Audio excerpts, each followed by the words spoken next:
Jumat itu hari belum terlalu terang. Dua remaja ini sengaja bangun lebih cepat, sekitar jam 3 subuh, sesuai kesepakatan mereka. Kedua remaja bernama Manus Murib dan Atanius Murib berencana pulang ke kampung halaman mereka di Anggadugume, Distrik Sinak, Kabupaten Puncak, untuk menghabiskan libur Natal dan Tahun Baru bersama orang tua mereka. Mereka berjalan sesampai di tanjakan gunung dalam hutan belantara Limbaga, sekitar pukul 7 pagi. Saat sedang berjalan, Atanius ditembak di bagian depan kepalanya dan satu tembakan lagi mengenai Manus di bagian lehernya. Manus pura-pura jatuh dan melihat sekitar 8 orang berpakaian serba hitam, menggunakan rompi, helm, dan memegang senjata, jalan ke arah Manus dan Atanius untuk mengecek mereka apakah sudah mati atau belum, sambil meletakkan pistol dan memotret mereka. Saat sekelompok berseragam itu lengah dan berdiri agak jauh, saat itu juga Manus bangun dan melarikan diri ke dalam semak-semak sambil menahan darah yang keluar dari lehernya dan mencari pertolongan kepada kakak sepupunya yang berada di kampung Kogibur, Distrik Gome, Kabupaten Puncak. Sekitar pukul 3 sore, Manus tiba di kampung Kogibur, meminta tolong kepada kakak sepupunya. Melihat kondisi Manus dengan luka di bagian leher, kakak sepupunya bersama kerabat keluarga membawa Manus ke puskesmas Ilaga yang jaraknya sekitar 3 jam dengan berjalan kaki dari Kogibur. Mereka membawa Manus dengan berjalan kaki menggunakan tandu dari kayu hingga tiba di puskesmas Ilaga. Puskesmas Ilaga dipenuhi kerabat keluarga Manus dan Atanius. Izin jenguk hanya diberikan kepada Kapolsek Ilaga. Pukul 9 pagi, Manus dievakuasi ke Mimika menggunakan pesawat SAM Air PK-SMH dari Bandara Aminggaru Ilaga menuju Bandara Moses Kilangan di Timika. Manus didampingi oleh 8 orang, terdiri dari 2 tenaga medis dan keluarga. Melihat peristiwa ini, pihak keluarga korban Manus dan Atanius melaporkan kepada pihak polisi di Puncak. Namun, hingga 2 hari berselang belum ada kepastian tim dari pihak kepolisian untuk mencari jasad Atanius. Akhirnya beberapa sahabat Manus dan Atanius memutuskan pergi sendiri, mencari langsung jasad Atanius di hutan belantara Limbaga. Saat mereka menemukan jasad Atanius tidak jauh dari lokasi itu, mereka juga menemukan 3 jasad lain. Ketiga jasad lain diidentifikasi sebagai Les Mosip, 17 tahun, Wenis Wenda, 10 tahun, dan Akis Alom, ASN Dinas Pertanian Kabupaten Puncak.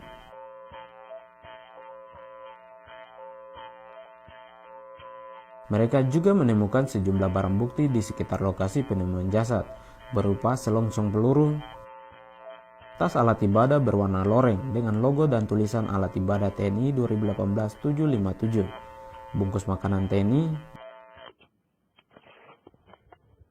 bungkus air minum, bungkus tisu basah, bungkus supermi, dan lain-lainnya.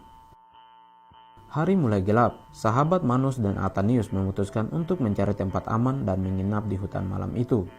Mereka berencana mengkremasi jasad Atanius, Les Mosip, Akis Alom, dan Wenis Wenda keesokan harinya.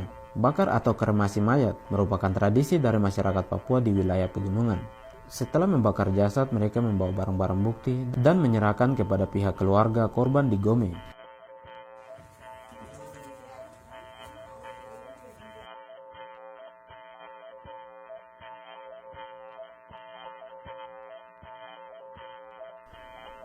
Merespon peristiwa ini, DPR Papua mengirim tim Pansus Kemanusiaan pada 2020.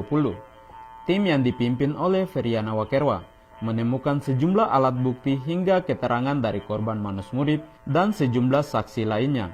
Selain itu, tim ini juga melakukan pertemuan dengan pihak Forkopimda termasuk TNI dan polisi di Ilaga pada Desember 2020. Tim Pansus Kemanusiaan kemudian merumuskan sejumlah temuan dan rekomendasi untuk ditindaklanjuti. Di antaranya meminta pihak polisi untuk menindaklanjuti laporan korban untuk mengungkap pelaku dan diproses sesuai hukum, dan meminta Lembaga Perlindungan Saksi dan Korban melindungi Manus Murib sebagai korban sekaligus saksi atas peristiwa penembakan di Belantara Limbaga, Kabupaten Puncak, Provinsi Papua.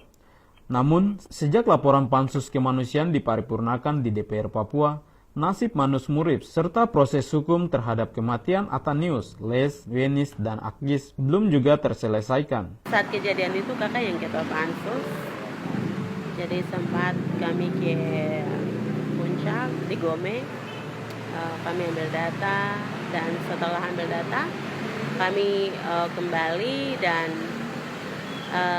saat sidang paripurna kami laporkan ke lembaga. Jadi itu saat ini kami sudah laporkan itu ke lembaga, dan itu sudah jadi arenanya lembaga, bukan pansus lagi. Karena pansus ini kan hanya kerjanya 1 tahun 1 kali. Jadi setelah kami kerja, kami laporkan. Nah, sejauh ini karena pansus ini kan sudah selesai kerjanya. Jadi sejauh ini kami pansus juga belum tahu sejauh mana lembaga menangani kasus ini dalam hal proses hukum yang tadi. Karena yang kami harapkan dan juga keluarga harapkan itu ada proses hukum yang dilakukan untuk kelima korban ini.